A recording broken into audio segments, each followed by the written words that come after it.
بسم الله الرحمن الرحيم. الحمد لله والصلاة والسلام على رسول الله صلى الله تعالى عليه وسلم. ربنا أرنا الحق حقا وارزقنا اتباعه، وأرنا الباطل باطلا وارزقنا اجتنابه. ربنا آتنا في الدنيا حسنة وفي الآخرة حسنة وقنا عذاب النار. برزانم لخدمة كتابي الأخلاق والسير زاناي بيبرز ابن حزمي أندلسي نسويتي لباسي بابتي علما شن وانيكي قوريدا بإما أمروية تسر موضوع كتير. علم مهما كان قوربي لخالك أوسته، علم هرشن قوربي لخالك أوسته. أفرمي وقف العلم عند الجهل بصفات الباري. صفات كان إخوة جل جلاله علمي إنسان تيايا واستاوى بائمة ها سيد صفة علمي خوابكين. أزان علمي خوا أول وآخرين في العلم المطلق. أجر لم قردونا هرهموي يكشتي بشوك هبه لخوا شاروبه أو صفة إخواني بويا نابي صفة إخوة مقارنة بكرة بهيج صفاتي كتير. بون من بلا علمي إخوة لقال علمي إنسان أبيوم علمي إنسان علمي كي بشوكه توسقالك مجالك زور كما بنمونه اما استهندش تزانين بلام اوي كنايزانين زور زياتره. هميشه همو جيلكاني انسانيت اوابو اوي كزانيو يانا كما اوي كنايان زاني وزور زياتر بو. بويا صفتي باري صفتي خوا جل جلاله انسان علمي تا او رادي ارواك لآستي جهل بوا اوستي. الله آمنا بالله ايمان مهي بخواو زياتر لسرينا الروتكو عقل دركيناك ستو تصور كنا قريوا هرهم وتان قصبوا ممكن احتمال قصي سيكس اجا زور لخوم كم قصي سيكس تي اجا ما بيتريتين اجا لكاتك رب العالمين او اندعي المكي واسع قوريه ليك اللحظه امهم مخلوقاته غير انسان هرشي جوله وحركه وسكنه وهرشي لسر زويتو اي بيني لا اسمان كان هرهم لملائكه وان هرهم اقال لي ليك لحظه. اما عقلي من استيعابناك بويا عقلي انسان كان مهما كان كامل به لآس صفات إخوة أوست حد شي بيناكري أو بشيكي قرنق العقيدة الإسلامي إما جوان لو بابا تحاليبو بين بويا أفرمي وقف العلم عند الجهل بصفات الباري جل جلاله. علمي إنسان كان هرهم أوستي كاتكوا لباسي خوا جل جلاله صفات كان إخوة ألا يأتي الإنسان أوستي جاهل بصفات إخوة هر شيء أكا درقناك ساقرين بلين آتي با رحمي خواه بناسين هر شيء كي ناي ناسين بلين با قدرتي خواه بزاين هر نازاين شتان ايكي كم بشوك ما بو درك يتر ما عدا أبو ما درناك لدواي أما خالكي زور قرن باسكا دائما دخلاء هيا كافران وبيدينان هميشه كاريان كردوا دخيل بخنا وأهل علمه. تصور كان مستشرق كان كهاتن بو دولتي إسلامي أزان بيش روخاني دولتي إسلامي بس 6 سال أو أنا بيريان كردوا كشون أم دولة بروخين أخذ دولة يقدام مزرابي 1000 سال حكم جيهان كاو بكزنا الروخي إمبراطوريتي أو نجوربي جيهان بباب الروا كدولة مسلمانان بو بمرجع أمهم اختلاف ومشاكل لنا وخويا هي وهشت جيهان أباب الروا أبي أمانة بين دراسي كورد كان أزان مستشرق كان هاتن حيان بو أبو بفقيه دا أنيش چندين سال بس دراسي أكر بوي شبهية لإسلام وتوزتو بلايكاتو بوي حياتي مستشرقين كأخويتو سر السرعة منه هيان 1000 كتابي نسيو 1000 كتاب بسر إسلام لنا أو 1000 كتابة چنشتيكي دخيلي تيكردو باش بوي خطر ترين شد بو أهل علم أويك دخلائينا ناو دينوا وإجل سريئة كان أفرم لا آفة أضر على العلوم وأهلها من الدخلاء فيها. هيج آفتي بأندازي آفتي أو أنا خطرني كبناوي علم أهل علم ويانا ناو أهل علم وهم من غير أهلها جاهلشن هيج لأهل خوين يا كافر يا جاهلا فإنهم يجهلون ويظنون أنهم يعلمون. خوين لأصل جاهلا وبيشانواي عالما ويفسدون ودس أكن بفساد بلاو كرنوا ويقدرون أنهم يصلحون وأزانا إشي باشكل. طبعا لهم كمال جاءك أو هرهب وإستش دي قد بدن جاري وهي ملاك أجي لو الدنيا يعني لخو قصيك لو فيسبوك ومزبوك بلاوي كاتو سر لو عالم إسلامي ويتي كذا بوتشوك خوي جاهلة ووقت خوي يعني ملاما هي كل كملاما هي بوش كملاما هي خطرترين بوش كملا إذن بوش كملا بوتشي هندي العلوم كان يوصل تحقيق عنده يتطور بوي حتى قولنا بيتو العلم كان بدو خلينا وعلم حسابك بين لها مو علم كان طاو قول بيتو لعلم تفسيره لعقيدة لفقه إنجا أجرنا ممكن إنسان جزئيتك بتشوف لعلم ورقريب الله أقيل كل علم نبي وعلماء فرمي أنا أوكسيك أبي تعلم بينا وتعلم حتى وكو كوالله كأساسي كان علم بكاملي ورنقري والدخلاء خطرترين شتيك أزرترين كسيكن كزر أهل علم أدن زر دين أدن بويا وقت خوي لأمتي إسلامية حل سرتاي الزمان إمام عمر هو أو كساني كوا خوانوك أهل علم بشان دا أهل علم نبون إمام عمر سجنية كردن يا فيري علم أبي يا لسجن دا أرضي هبونا وانيك قمانيان بلاو أكرد وبنام أمتي إسلامية هم يعني داركاري أكرد بوي بزان لقدر خوانا بوس وقال إمام عمر بما يأسزورين ما داركاري أكرين بويا زور أبي أجمل لو بابا تبيك دخلاينا نودينا وقصة كان قصة فريدا إثرهيانا لباشخانة ولو شيء صهيوني بي لو شيء ماركسي بي كورا نازم لو شيء يهودي بي مجوسي بي يعيشك لسر أمتي إسلامي لبشتوا تو بير كانوا يعني تو للسياسات صال بيج روخاني يعني 400 صال بيج إسم مستشرقين هاتون بمولاتنا قراونو وكو أهل دين خوان بشان دا وخوان زليل كرو لبردام أما وصا أو ما وصا تاع علوم ورقرنو أنواع فكري سير بلاو كانوا لنا أمتي إسلامي أفرمي أجر خيري آخرة تدأوي أجر حكمة تدأوي لدنيا دانايتي تدأوي أجر عدالة تدأوي لويك جيانك معتدل به أجر أتوي هرشي أخلاقي برزل تويا به هرشي فضائلي قوريها مهيتو به شويني بيغمر بك وصلى الله عليه وسلم أخلاق كاني أول قرأ سيرتي أول قرأ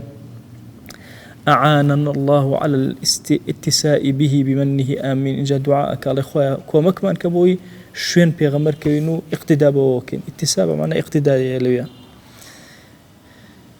كوابو أجر أتوي خير الدنيا وآخرة لتويا كوبيتو قدوة كيتو لبيش شاوي خود تنها بيغمر داني صلى الله عليه وسلم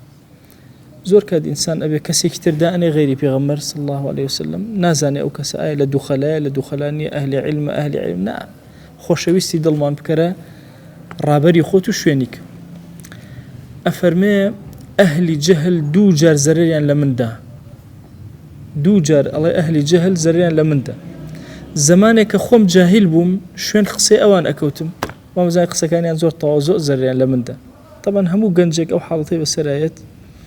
سرتاي قنجيتي لخو معجب أبي بهندي كاس دعاي سيرك وانا زور جاهل إنه برجع علميان لبركردوه زور أهلي جهل بون بوي أفرمي هندي كان أوانا بون قسيان أكير علوم شان نأزاني من الجاهل بون نم أزاني الله دوها من جور للجاهل كان أوانا بون كاتي من علم بها أكير قسم أكير أوان بيدنقيان أكير قسيان نأكير وهيش شفير نأبون ونأهاتن برسياريش كان أفرميها أو دو جارة هردو كان زريان لمن أدا أفرمي همو كاتك ساكد بون لوي كسوديان لورقري ناطق بون كقسيان أكر قصة كزرر بو خوان وبو خلقي دورو بريشان أفرمي أهل علم جدو جار من خوش حال كردو لعمر ما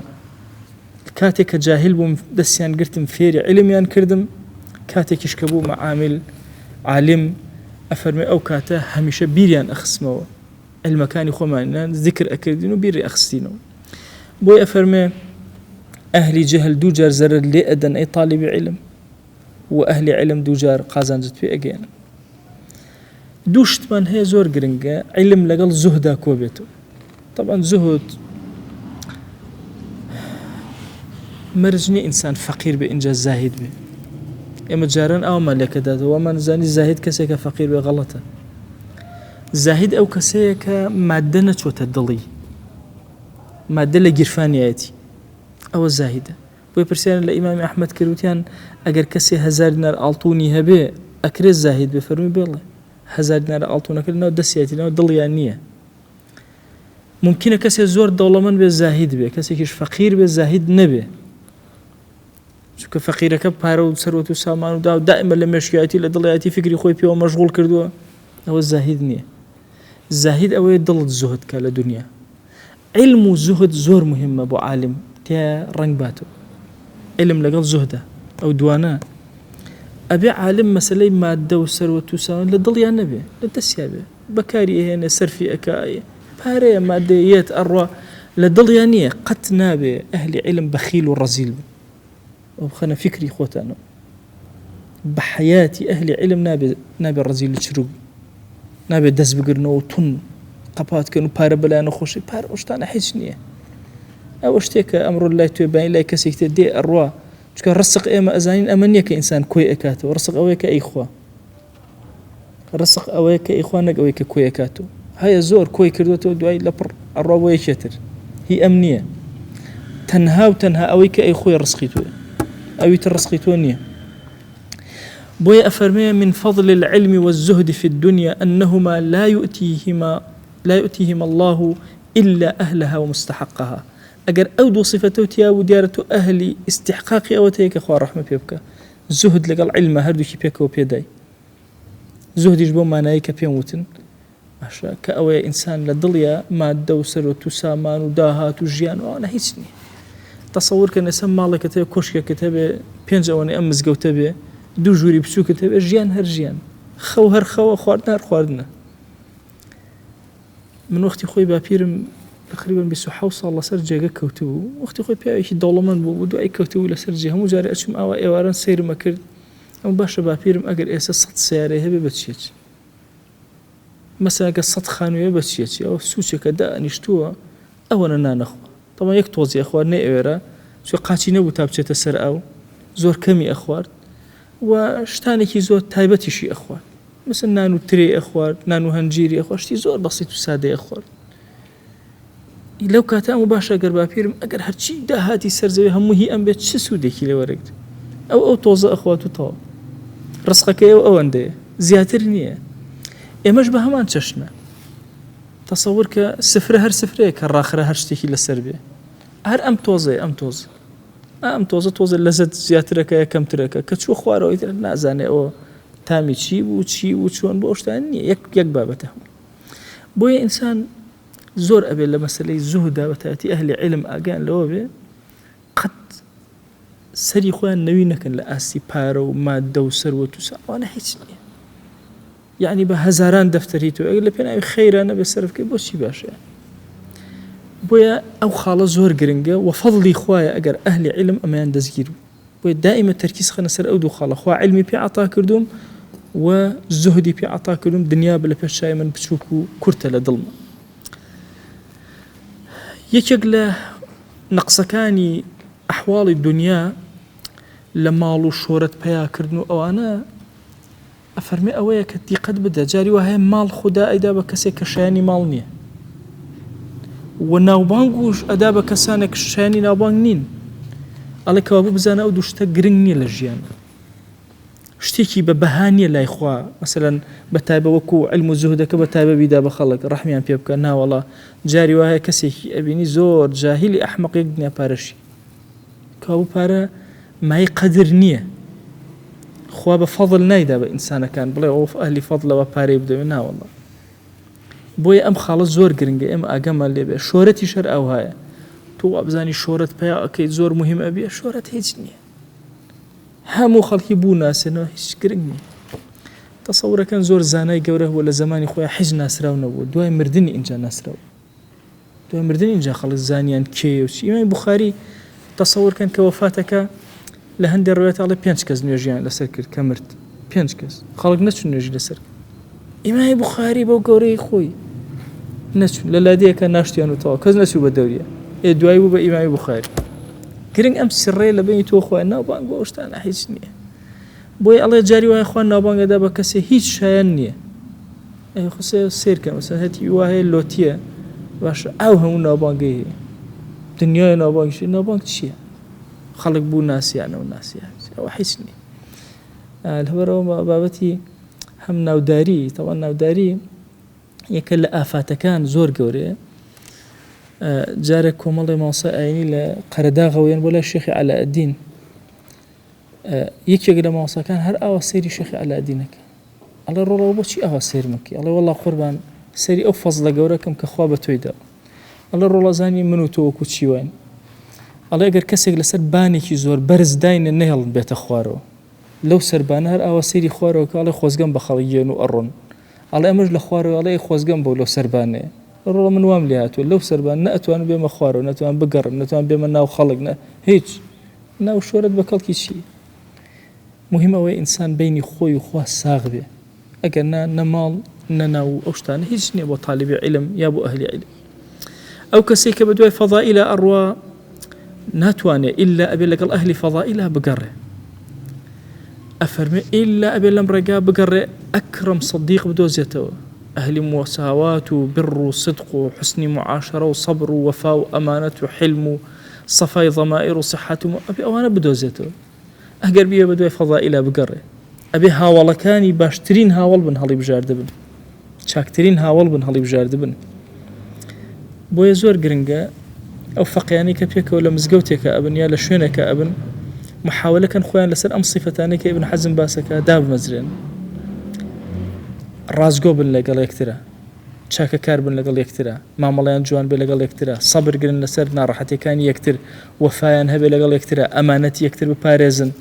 دەستپاک و دەمپاک و داوێن پاک و ئەمین بن حلم و حوسڵەیان زۆر گەورە بێ ناخیان زۆر پاک بێ بەرامبەر بە یەکتر و مەوەدەت و خۆشەویستی لە نێوانیانە هەبێ ئەفەرمێ هەر کەسێک بەم عیلمە بە تەمای ئەوە بێ بە دوای جاه و ماڵ و لەذاتی ژیانە بگەڕێ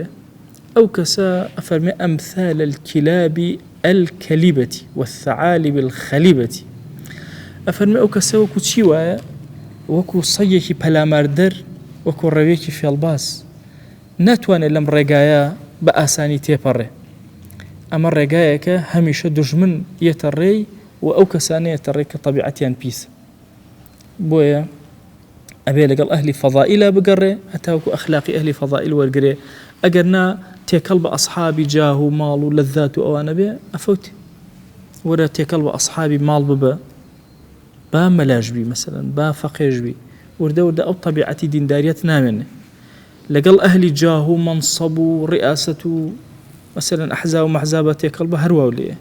لەگەڵ لەذات و ئەهلی دنیا و شەهوانێت و ئەوانە تێکەڵ هەروەکو ئەوانت لێ دێ بۆیە ئەبێ لەگەڵ ئەهلی صدقا مامەڵەکەیت و بگەڕێ منفعەتی علم زۆر گەورەیە کە تۆ بیت فەضائیلە زۆر گەورەکان کۆکەیتەوە بەکاریان بێنی منفعەتی علم بۆیە تۆ فێری ئەم فەضائیلە گەورانەکە اینجا فێری ئەخلاقی بەرزت کە اینجا ئەفەرمێ علم وهاد لێ ئەکە ئەخلاق بەرزەکان یەکەیەکە جێبەجێکەی وەلەو بە کەمیش بێ علم پاڵت پێوە ئەنێ پاڵ نەرە بۆ ئەوی فێری ئەوەت بکە و فێرت ئەکا کە دوورکەوتەوە لە ڕەزائیل و خراپەکان وەلەو هەندێک جاری لیانەوە نزیک بیتەوە بەڵام هەر علم ڕاتەگرێ ئەتهێنێتەوە اینجا سەنائێکی جوان لە ناو خەڵکە بۆ دروست ئەبێ کە هاوێنەکانی تۆ حەز ئەکەن وەکو تۆ بن و هەروەها ثەنای ڕەدی و خراپیش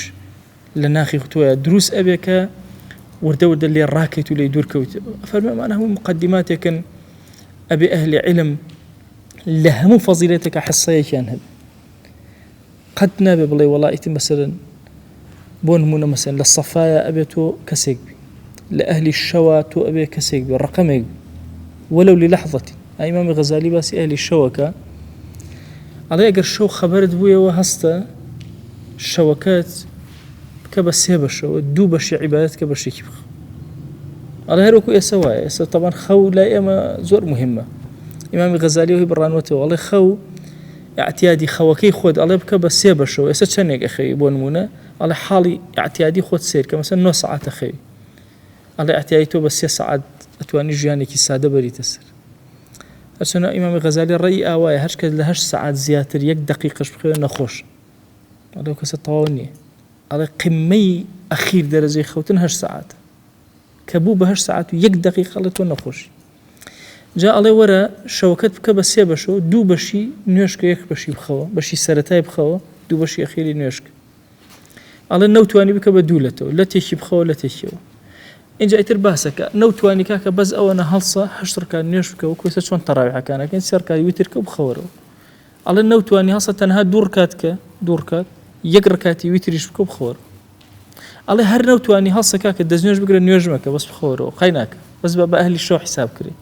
الله هەر ئەوەشە نەوتوانی هەڵسە لە جێگەکەتە دانیش تۆزە دانیش هەندێک ذیکرکە و بخۆر الله لە قیامەتە ناوت هەبێ لە ئەهلی شەوە الله ئەگەر هەر ئەوەش نەکرد الله لەسەر جێگەکەش هەڵمەسە بەس کە خەبەر بووێ بەس ذیکرێ بکە ذیکرێ یەکجار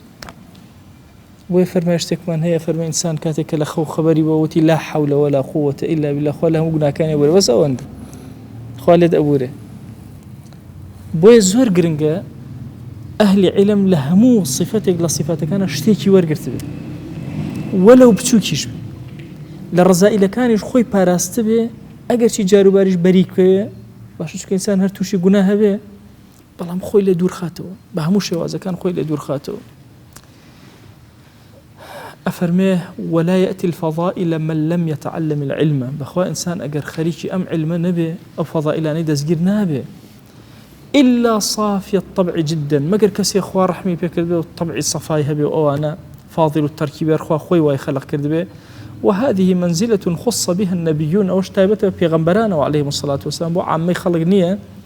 لأن الله تعالى علمهم الخير كله شوك أخوة هرشي خير فيري كردون دون أن يتعلمه من الناس وبيئوا إلى خلق ورقرن كابو عامتي إما أبي علم لا يكتر ورقرن فضائل لا يكتر ورقرن كاري لسركن إيش لسركن أفرم السيري عامتي خلقم كردوها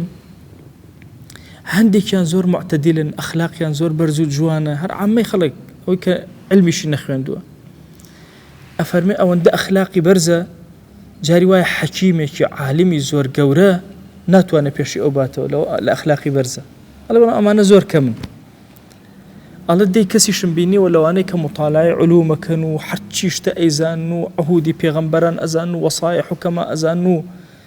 باشە ولا يتقدمه في خبث السيرة وفساد العلانية ئەڵێ هیچ کەسێ پێشیان ناکەوێ ئەوەندە لە نهێنیە پیسن و علانیەتیان ئەوەنە ناشرینە سەریڕیان پڕ لە شەریڕە و خراپە قال وهم كثير جدا أوانا زورن وانا زاني كمن كهرشي علوم أشيخين هر خراب فعلمت أنها موائب وحرمان من الله تعالى على زانيم أو هندكي موهبي خوايا أي بخشي هندكي شي حرمان وخوا لك سكي أقرته سيركن هرشي أخلاق هي خوا جل جلاله توزيعك وسر عبدكان هندي لعبدكان خوا جل جلاله أخلاقي جواني في عطاك هندي لأخلاقك باش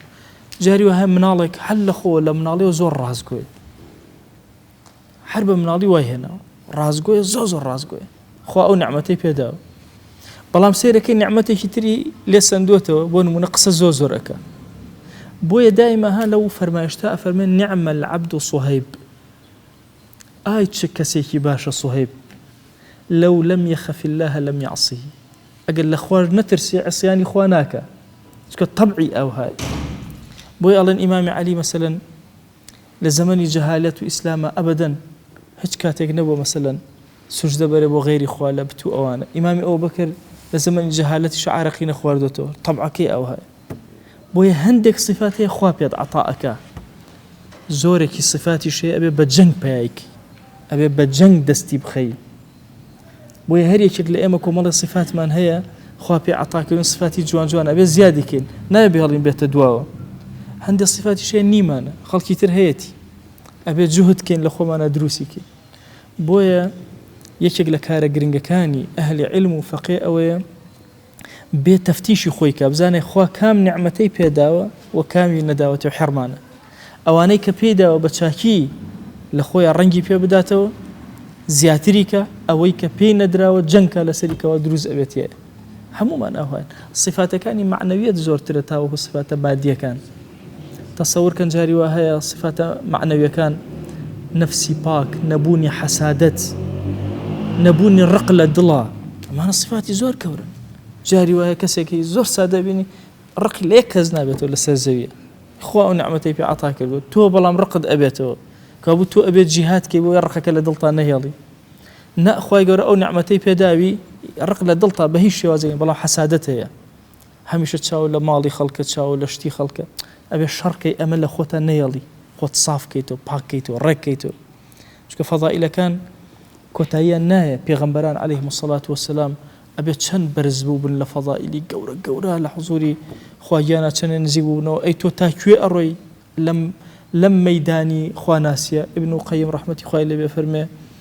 لمدارج السالكين كا أفرمي الرجاي جيشتن بخوا هزارانا بيني هر يشق لو رجانش هزاران بونونا مثلا توبة شن كس توبة كان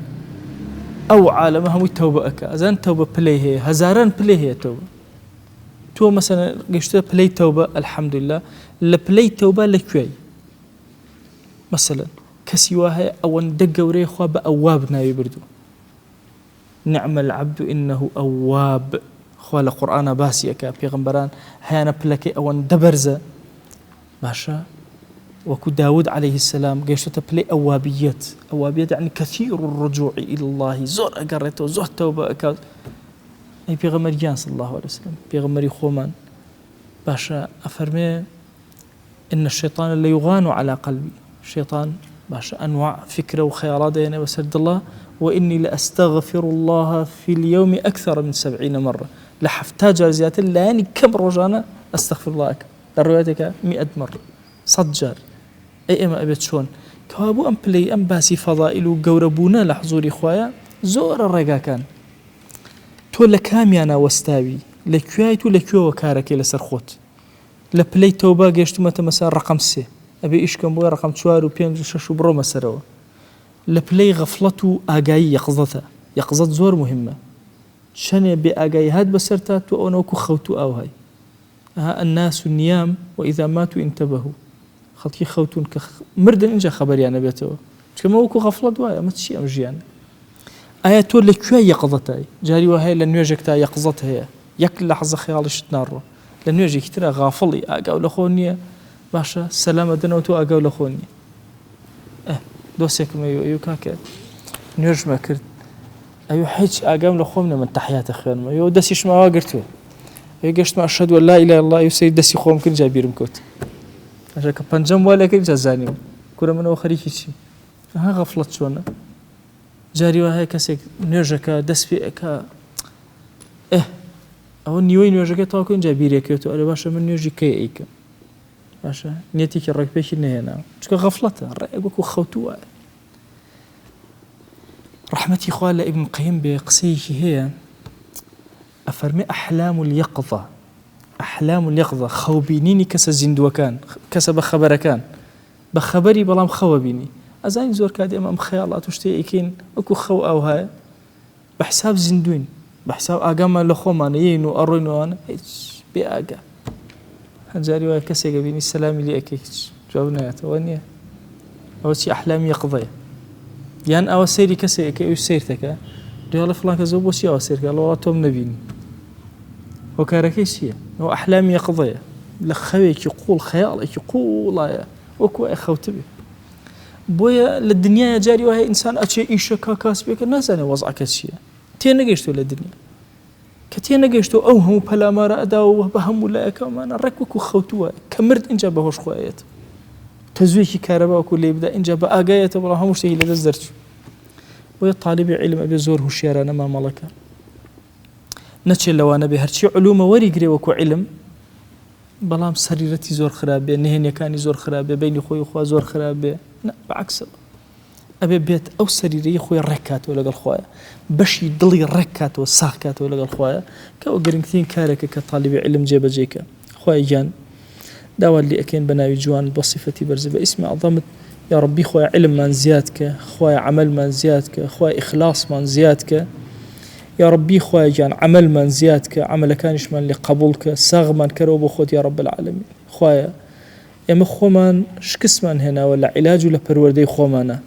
خومان أدينا دسي تو پرورد منك تو علاج منك تو لنا وجوزاوي جناها كان درمان بينا تو ضل كان من صاف كرو تو ضل كان من باك كرو تو لنا فضائل جور منك لرذائل خراب كان دور من خرو إلهي لد أبارن ولد ألالينا هرشي رحمته بزي وكرمي خوته بسر ما نداي ببارنا يا إلهي داوال لي أكين بكرم ورحمتي خود درجة كاني خير بسر ما نبكره خواي لجناهي دايك باك من ببورة خواي لجناهي خشكو براكان من ببورة خواي لجناهي خزان وهوسر ومنال وشمن تروج قيامة ببورة يا ربي خوایە لە گوناهی هاوڵان و لە گوناهی خزم و دراوسێمان ببورە یا ئیلاهی لە گوناهی مامۆساکانمان ببورە لە گوناهی قوتابیەکانمان ببورە دەرگاکانی خیر بەسەرمانە بکەرەوە یا ئەکرەمە الئەکرەم خوای لە گوناهی ئومەتی پێغەمبەر صلی الله عليه وسلم ببورە لە گوناهی مردووەکانمان ببورە یا ئەکرەمە الئەکرەمین ئیلاهی ئەو کەسەی قەت سپاردە زایە ناکەی وا خۆمان سپاردەی تۆ کرد زایەمان مەکە لەم کاروانەیە مەمان دەردەسی خۆمان یا رب العالمین یا ربی خوای ئیمانمان سەلامەت کە عەقیدەمان دامەزراو کە فکرمان ڕێک کەرەوە ساغمان کەرەوە یا إلهي داوال لي أكن بناوي جوانت بصفتي برزة باسمي عظمت بكرمي خود خوايا هرهم بخرنا وبهشتكتو يا رب العالمين طاعات وعبادات من لي ورقر يا أكرم الأكرمين إلهي بخوايا من لم زمني فتنة وفسادا دسمان بدود وعلم وخريكي أو إنك درقا كان علم بسر خومانا بكينوا يا إلهي داوال لي أكن بكرمي خود تو دزقر إيمانك تو بهزمانك تو دروسمانك لم عشوائية رزقار مان كلسد منهج دابم بزرينا أمولاتي إما خوائب بارزة جنجا كان من بارزة لفساد وخراب كاريب من بارزة دام زراو مان يا أكرم الأكرمين